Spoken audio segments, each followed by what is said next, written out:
From sharing her experiences of academic mobbing to the ways in which she tries to create vulnerable, rather than safe, spaces for learning, Professor of Instructional Design and Technology Caroline Crawford is direct, engaged, and fully committed to the ongoing development and success of her student learners. Here's my conversation with Caroline.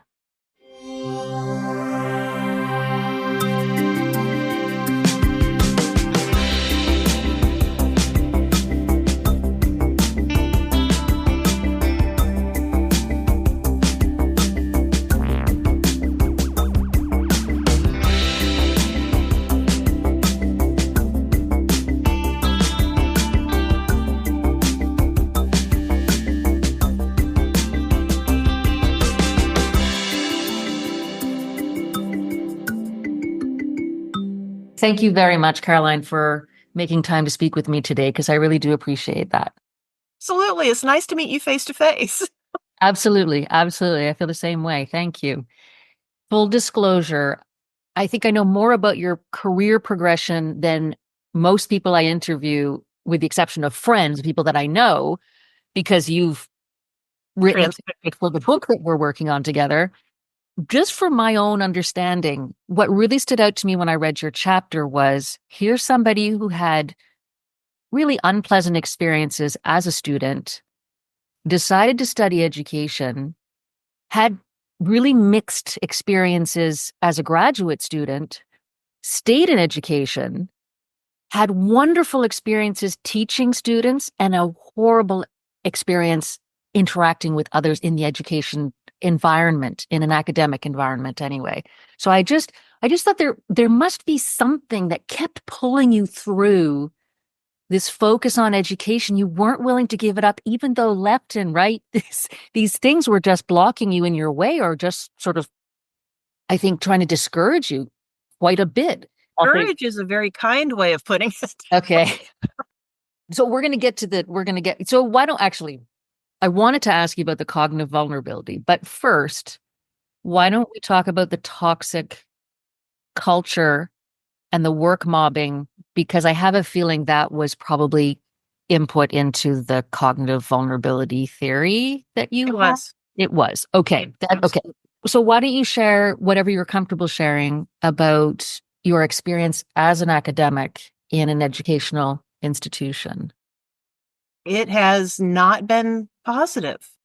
There are so many theories out there, tall poppy syndrome and queen bee syndrome and academic mobbing and all of those kind of things, where basically if you're doing your job, you're going to have people that are very annoyed and upset with you and want to take you down because they want to be the top dog. They want to be the one that everybody notices. To a certain extent, that was the situation that I found myself in. And I'm not saying that I'm some great academic. I'm not saying that I'm some great instructor. I'm not necessarily great at publishing research or my service. I just happened to meet a few people along the way that were amazing and followed them through and got to know them. The real reason I stuck around, and this is kind of pathetic and sad, but I didn't think the students deserved what they were experiencing. I didn't deserve what I had experienced as a student, either the total lack of interest in ensuring that I actually obtained the knowledge that I was paying to obtain, that I wanted to obtain, that some things that interested me, that because of the instructor, it was just, I never want to see this topic again. Ooh. The students were awesome and brilliant, and the vast majority of the learners that I have an opportunity to meet want to get something out of their educational experience instead of just a degree. They want that engagement. They want that experience. They want that knowledge. Why am I taking these courses? Tell me what I'm getting out of it. The competencies that they can get out of it. Competencies obviously are very important. What is your knowledge base? How do you work with that knowledge base? But also the capabilities, the self-efficacy around, I have to tell you, you have talents in these areas. Most people that I chat with have never had those conversations with anyone who was an instructor who recognized their skill sets and their talent base. And I wanted to make a difference around that, which sounds kind of silly, but that was kind of the pull. I feel like in my life, service is kind of my life mission. being of service to others. And that sounds really hokey and weird, but that's kind of why I stuck around in it, because I want to be of service to others. As an overarching statement, my colleagues are horrible.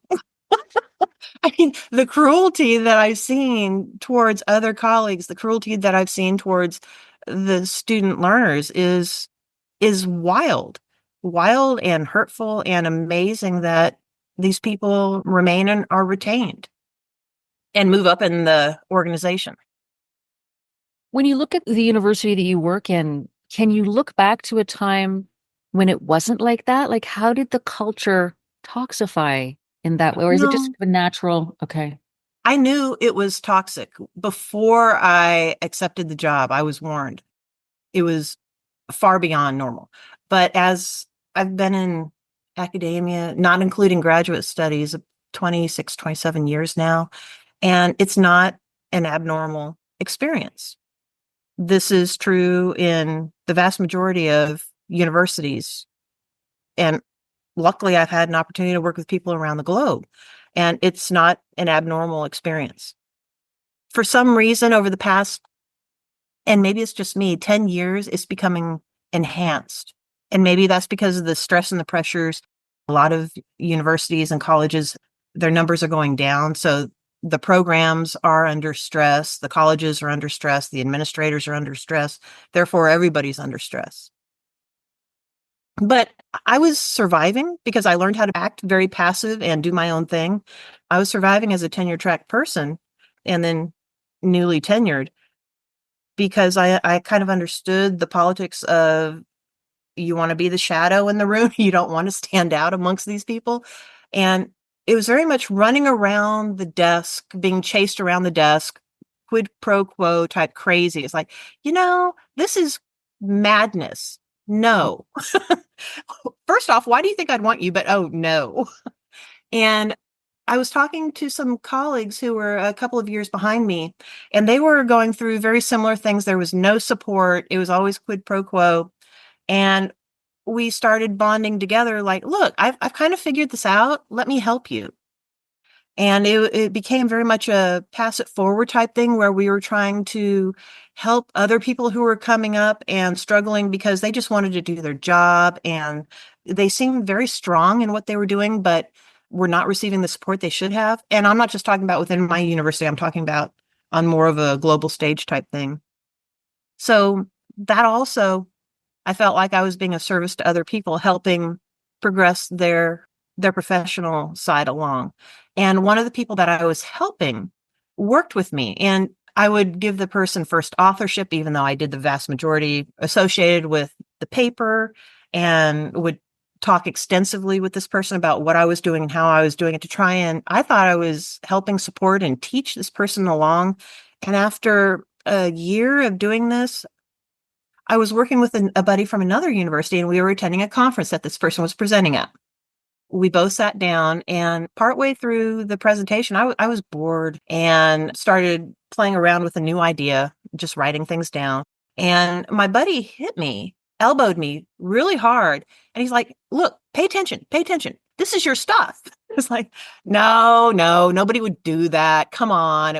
I haven't done anything that interesting. And I'll be darned. I started paying attention, and it literally was my slides from different presentations that I had put this person on. And it was wild. It's like, okay, so, and this was a full professor, had been a provost at another university, somebody who kind of understood politics, like, what the heck is going, what do I do with this situation? His guidance was, you need to stop working with this person. If you're not going to call her out and get her fired, stop working with this person immediately. And the person that I'm talking about went crazy, gossiping, lying to students, lying to colleagues, lying to administrators about what a horrible person I am. It's like, I don't know what you're talking about. And it just became an inherent narrative within the organization.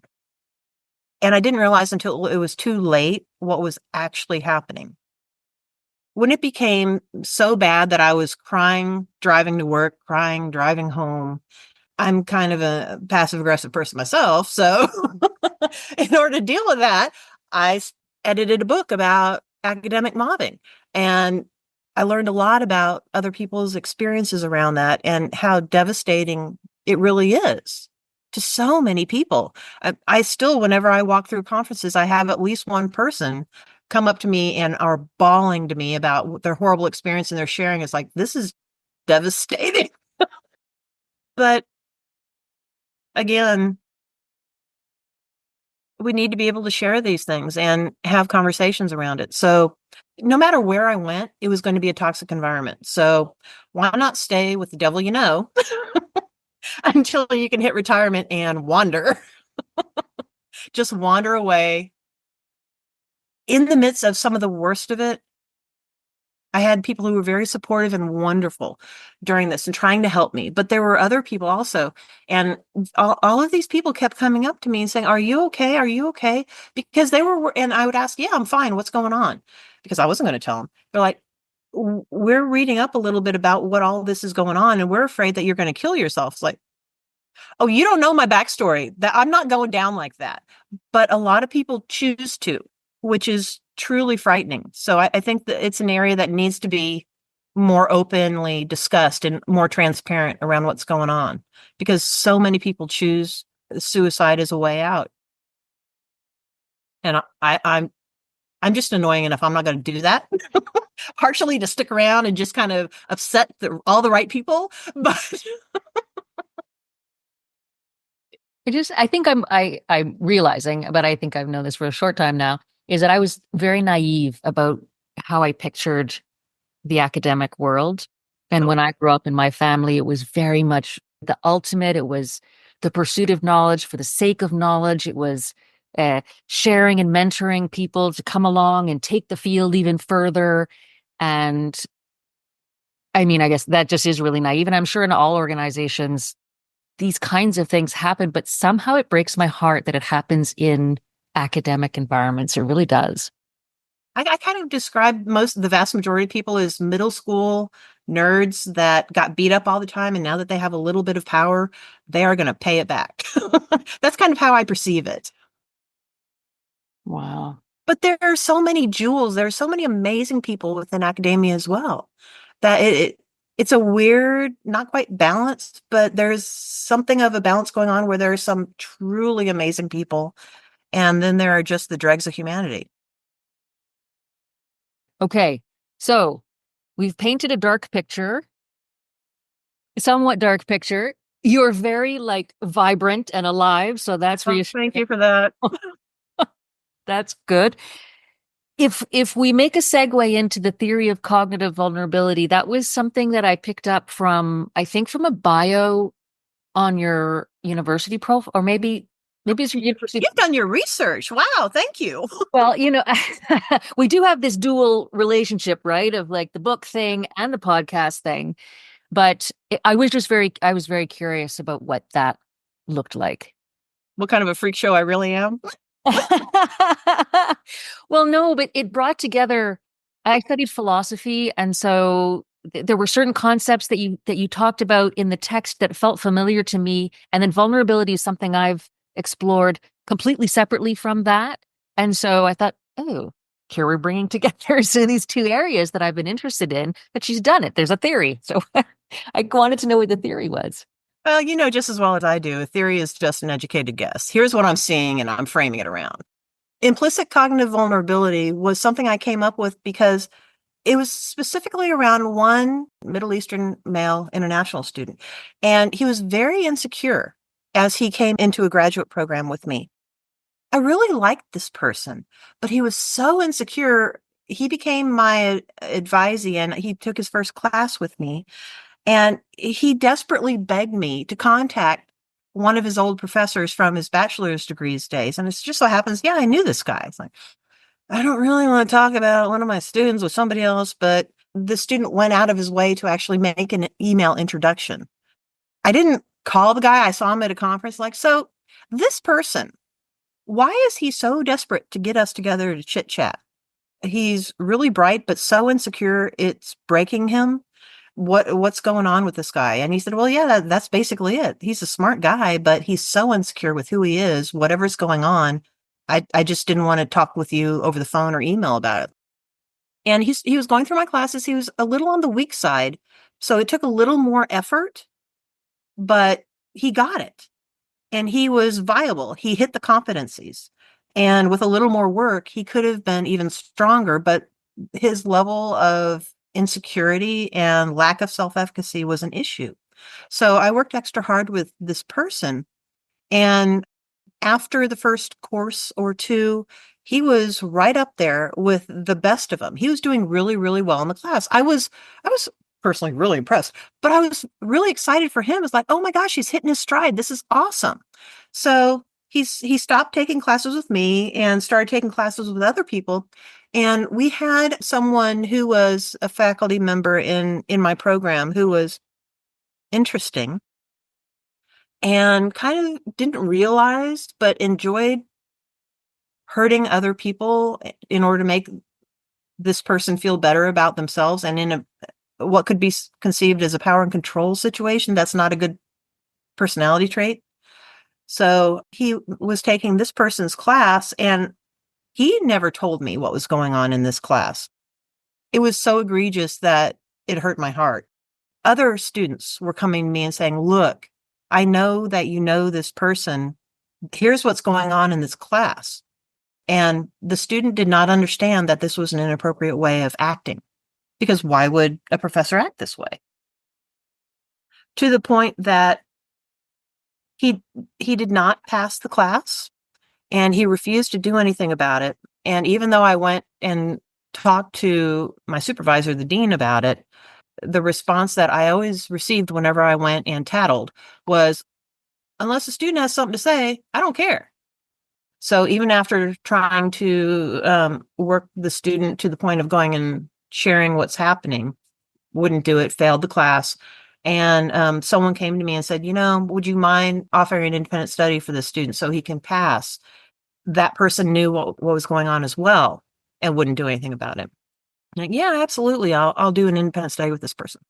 So in my other classes, the student was making A's without an issue. I didn't give, as any of my students will tell you, I don't give you a grade. You earn it. But either in my classes, they either drop out early or they're getting their A, because by golly, I'm working to make sure you know your stuff. This person did not make an A when I gave him an independent study because he didn't earn it. But the interesting thing that I found, and that's where the implicit cognitive vulnerability came from, is that he was able to be vulnerable with me around the knowledge information that we were talking about, that I was trying to teach him. He understood it when we were sitting in the office. He could frame the information in new and different ways. He got it. But the minute he walked out of my office, and my conception is it was because of his prior experiences around using that knowledge, he could not retain it. The next time he came into my office, excuse me, and we sat down to talk about, okay, so this is what we talked about last week, and this is where we're going. Barely remember a gosh darn thing about what we discussed. It was shocking. And the only thing I can understand is that it wasn't about me, because he'd been successful with me before. It wasn't about the knowledge, because he understood it as he was walking out of my office. He could use it in higher order thinking skill ways. It was the retention. There was some issue that was going on between understanding the knowledge and short-term, long-term understanding. So that's why I started looking at, okay, so what's going on with short-term, long-term memory? Why is the student able to understand it when we're sitting down just chit-chatting about it? But a couple of days go by and it's wiped clean.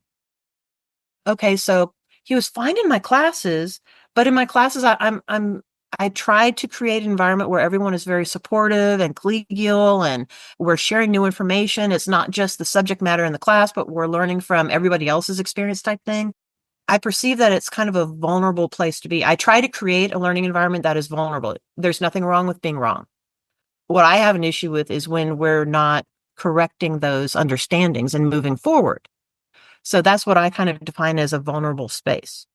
There's nothing wrong with not understanding. There's nothing wrong with totally dumping and failing on an assignment, but you're going to come back stronger. No matter what I tried, how hard I worked with a student, it never changed. the best I could understand is it had something to do with that learning environment. And it wasn't about the other students in class. It wasn't as if he was being bullied and there was something else going on with the students. They were trying to be supportive. It had something to do with the person who had the knowledge and the power and control issue going on. So that's where I started thinking about, oh, there's something happening here. And I was bored out of my mind and needed an idiot moment. And I was watching an Oprah Winfrey show. And Brene Brown came on. It was kind of like, oh, I'm just drinking my caffeine. I don't care. But then I started watching. It's like they're showing the place that I work. They're showing my university and my university logo. She used to work at my university. Who knew? So I started paying attention. It's like, what's she talking about here? And it was about vulnerability. It's like all this is kind of happening at the same time. Maybe it's a vulnerability thing that's happening with this student within the learning environment. And maybe that's what is the issue here. And that's where the whole implicit cognitive vulnerability concept came from. And I started playing around with that in my classes, like, well, if this person was such an extreme case, I wonder if addressing those concerns through the course design and through the course experience, if that would make a significant difference. So that's kind of where I started playing around with the concept, with my little theories, my little hypothesis.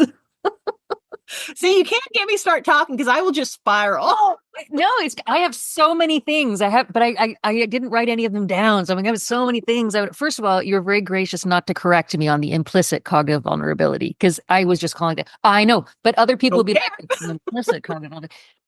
So that was just me being. That was just. So that was just long-term, short-term junk. From what I can tell, it's primarily the long-term that's an issue, which is the whole implicit side. How do we get there? But the short term seems to be an issue as well. So not including implicit in cognitive vulnerability. Yeah, whatever. Very generous, very generous. Or honest. I love the fact that you just happen to sit down and watch Oprah and you're like, bing. I Who love knew, it. right? You never know where you get the information from. No, it was just the right moment for you to sit down with some caffeine and get pinged by Brene Brown talking to Oprah. I think that's super cool. Liminal space. I call that a liminal space That's where a everything liminal. comes together. That's one of my favorite words. But one of the things that you said really struck me. It's a language thing because you talked about creating a vulnerable space, and I, to this point, and I'm now going to change. And other people I've heard talk about safe space. So yeah, that annoys me. It's like, oh, we're family. We're not family. My family's crazy. No. Yeah. Excuse me for interrupting. But a secure space, a safe space. But to call it a vulnerable space really smacks you up against the face, I think, of what it means to be vulnerable and how we define that and what it means to be vulnerable with others. And so when you deliberately create a vulnerable space, you're prioritizing that state of being open and not cushioning it, not protecting it. Because I think you said you still have to do the work. Yeah. You got to earn it, right? So it's not coddling. Not that people would, but it's not a safe space in that we're going to make you feel good. Right. It's a vulnerable space in which you have the opportunity to open yourself to learn, and you're responsible for getting that done with me helping, but it's on you to get it to do it. I don't buy the whole safe thing. And that's probably a me quirk, but I don't buy the whole safe thing because safe suggests that I'm at a differentiated level than someone else. Like, oh, I'm the victim. I'm not okay with the label of victim because I don't want to be a victim. I don't perceive myself as a victim. I'm willing to do the work. I'm willing to take care of business. So whenever I hear a safe space, oh, you're the victim, you need to be coddled, let me pat you on your head. No, I don't need that. Thank you very much. And I perceive that other people don't need that as well. At a moment, sure, but not as an overarching statement. I'd much rather you have a level of self-efficacy and recognize your own worth instead of sitting in a safe space. And that's my own quirk, which is probably incorrect, but that's my own view. I mean, I would just say that the only piece missing from that is the presence of another human being, say for you, for example, in your class, who is providing that support. So not self-efficacy in the sense that I'm out there on my own and I've got to figure it out and sink or swim. I don't need to be coddled, but it's not sink or swim either, because I've got somebody who understands the process I'm going through and is watching for when I stumble and can kind of hold the mirror up and say, this is what we talked about. This is what our intentions are. How are you going to get to where it is that you want to go? Yeah. And let's talk about that. Yeah, I love that. Vulnerable space. That's my new thing. I'm sworn at. Stealing. Hey, feel free. I worked with somebody for a long time who kind of mentored me in corporate L&D, and he always said, just steal shamelessly, steal shamelessly. And there's somebody who's written, I'm not going to remember his name, but something like Austin Kleon or something, but he's raised these really great little books about being an artist. And one of them is Steal Like an Artist. Nothing's original. Just like steal, just grab it. Like when you were watching Brene Brown, like just, oh, that concept of vulnerability. That's fantastic. That fits in. And you, Oh, the zeitgeist of it. exactly. Exactly. We're We're right. all in the same space. Now let's grab it and run with it. We have the apple. Now take a bite. Absolutely. Absolutely. I really appreciated you sharing what you did in your chapter, because I think it is incredibly important. And you said that before, that people can share their story without, you didn't set it up as victim and aggressor in the sense of it's a toxic environment. There are people who are not doing right by other people, but you don't come across as a victim. And I thought you told your story really well. So I appreciated that. Thank you. I can't stand the concept of victim. In academic mobbing, they call it a target, which made me it relaxed me when I started reading about the subject. It's like, oh, target. Okay, so I'm not a jerk. It's just that I'm the target of the situation. It made me feel so much better and reframed so much of what was going on. So that's kind of an accidental segue into my last question, which was, how do you see yourself as a writer? And what does writing mean to you? I'm not a strong writer by any stretch of the imagination. And I recognize that in myself. I work with a lot of amazing writers, and it's a very insecure space to recognize that these people are so amazing, and I'm just getting by. But instead of focusing on the writing aspect of it, I'm more interested in telling the story that I think needs to be told. As of this past December, I can retire, so I'm going to tell my story and then walk away and never look back, hopefully to help other people. As silly as it sounds, that circles back to trying to be of service to other people. Let me tell my story and then get out of the way so that hopefully it can help somebody else.